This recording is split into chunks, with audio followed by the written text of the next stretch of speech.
Edelweiss, Edelweiss,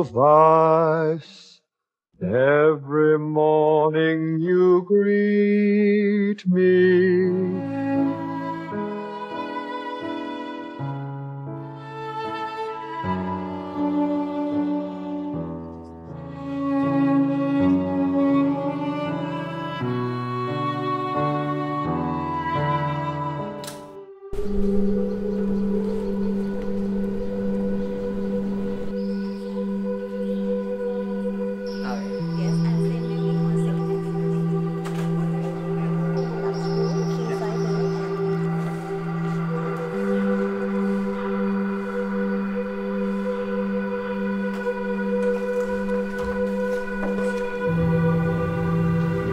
Smaller person.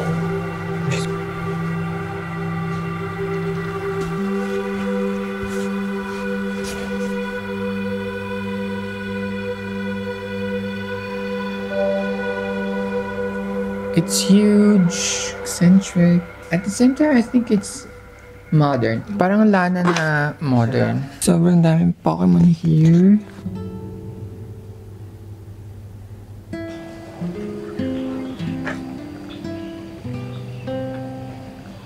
Dalawang restaurant nila. Dapat pala alas 6 na. I'll get a fettuccine and primavera sauce. And then one lychee shortcake. Lychee shortcake.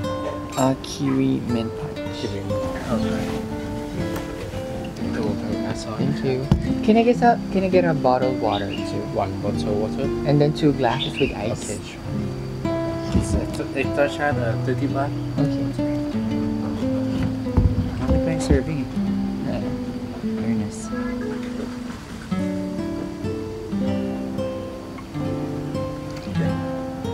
Kainin ko na nga yung dessert.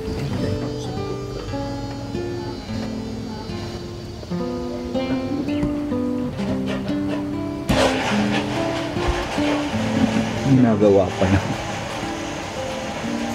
Hindi mo mapigilang mag-isip ng may pagka-racist, no? Prioritize yung mga puti. So sorry for the late. Thank you. Nauna tayo. Order. Diba?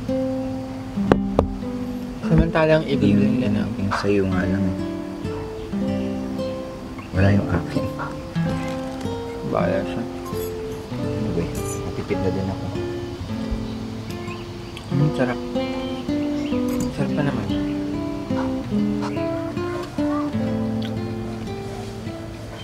Malamig oh. Mas may kanina pa. Nakalimutan niya. Sabi ako lang, cancel mo yung isang drinks ng order. Ito na lang. Hindi naman kasya natin to. Kusog na ako.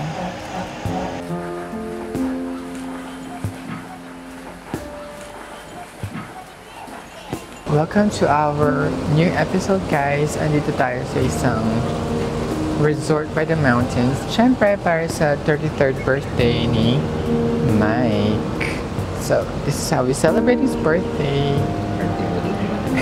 Okay, guys. Andito tayo ngayon sa birthday celebration. Siyempre, ng ating beloved Michael. Siyempre, he's half of this channel. That's why we really take this seriously, you know? And syempre, andito naman tayo para sa birthday celebration Hello guys! So, syempre, paulit-ulit. welcome dito tayo sa resort para i-celebrate ang birthday ng ating beloved Michael. But syempre, he's half of this channel, so that's why he deserves just as much attention and airtime kasi gusto niya yung kundi niya itatanong. Card. Ito, na-flush mo ba yung toilet? Paano pa bang bumalik dito? No. A little backstory, ba't ko nasabi na hindi na kami babalik dito kasi kakakain lang namin sa restaurant dito sa may resort. And let's just say we were not satisfied with service. The food also were not satisfied. And if we felt like there was some kind of a little racism in there, we could be wrong. We could pass as Thai So parang hindi tayo masyado ni-entertain.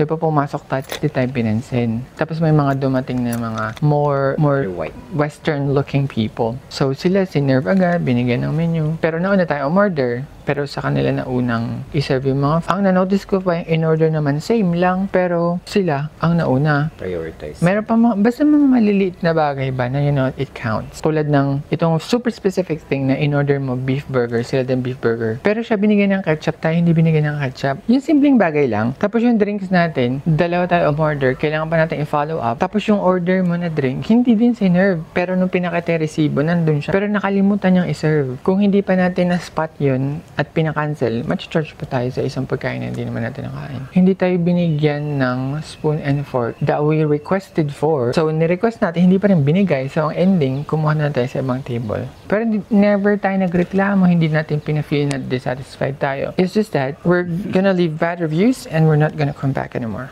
Happens rarely sa Thailand yung racism. Hindi naman siya confirmed racism din eh. Speculation lang natin yan. It's just that sa isang tourism-driven na economy country, yung mga tao will cater more sa mga mukhang turista talaga kasi mukha tayong lokal. Siguro naisip nila na hindi okay lang yan, maintindihan naman nila yung kapwa natin sila. Tsaka parang gano'n. But that is not an excuse. It definitely not is. But you know, it happened to us. Pero we're not naman super heartbroken about it. Parang okay lang. Okay lang siya, so-so. Pero alam mo yun, we took notes and that, hindi na lang kami babalik. Hello, welcome. Dito po tayo ngayon sa... naman na yan. Ano mo? Eh, mas gusto niya sa'yo. O, bigyan mo kami. Mas amoy ka kasing patis. Cute naman ng pusa tsaka ng aso nagbabanding. Hindi pa siya mabaho. She's beautiful and her eyes are beautiful too. She's a girl, oh. You are so beautiful. Kilikili, kilikili. Yung mga gandong. Ay, nagulat naman ako. Na ano siya sa'yo. Ang cute ng ano niya, oh, pagka-brown. If it was my cat, I'm gonna name it Latte. May na nga yan. Nainggit. Gitel ng itong palaka. I mean,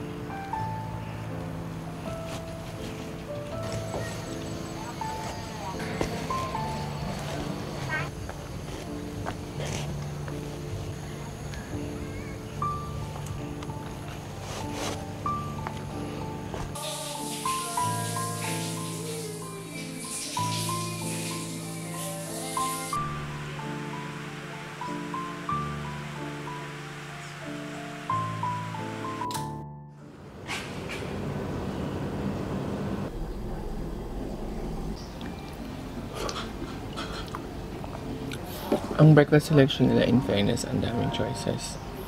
May Asian Thai, tapos mayroong Western. Tapos yung Asian Thai, kahit yun lang, kompleto na. Meron din mga Northern food, mga Northern sausage. Meron pa nga doon salad.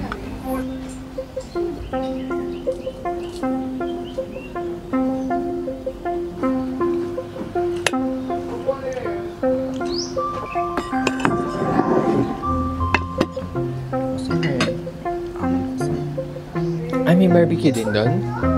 Hindi nakatry. Tapos meron din nagbabarbecue sa harap. Yung western section eh. Yung mga usual, mga jam breads, mga fruits, yogurt. Pero meron din silang mga small cakes. may cheese.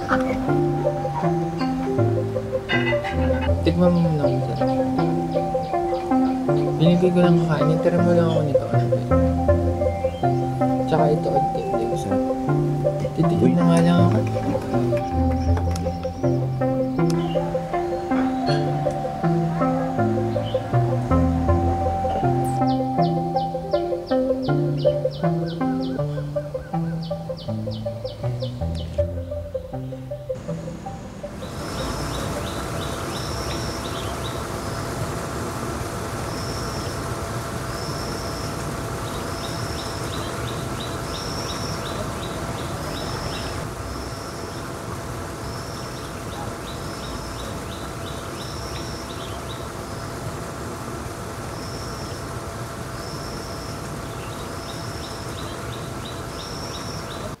Ganda yung tutubi yun. May dalawang red na tutubi. Territory nila to. Piniprotektahan nila. Ang ganda. So, pa-check out na kami guys. Today's the 30th. So, tapos na yung birthday. Siyempre, kailangan natin i-honor ang birthday ni Mike. Tama na pa. Pero kahapon yun. Ngayon, pa-check out na kami. Nag-stay lang kami ng one night. Fucking yes. Ano na? Tara na.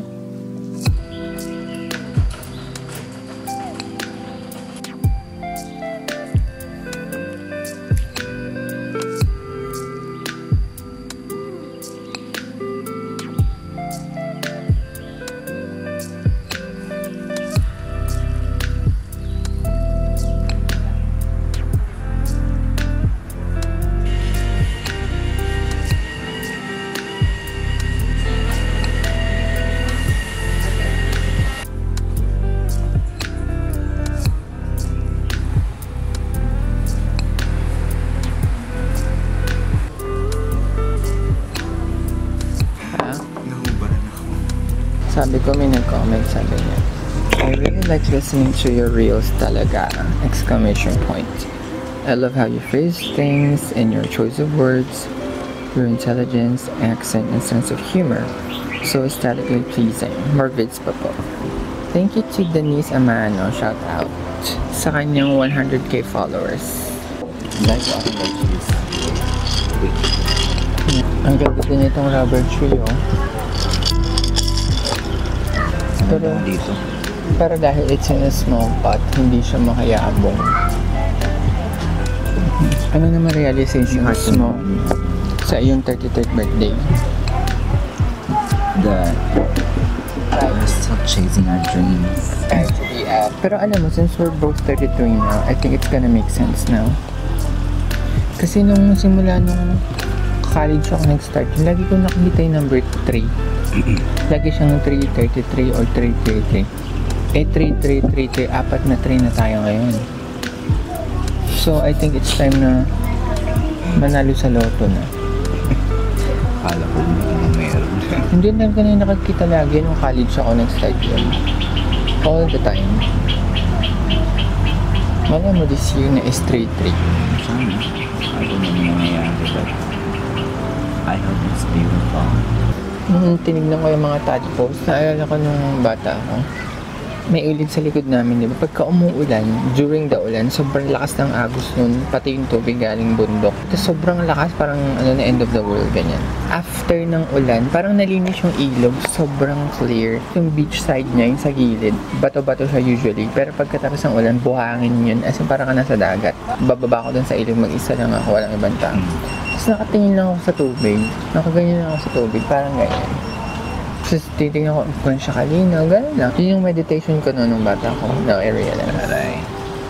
Bata pa lang, nagme-meditate na. Kaya feeling, so ahead of time. feeling ko enlightened ako nung bata pa ako eh.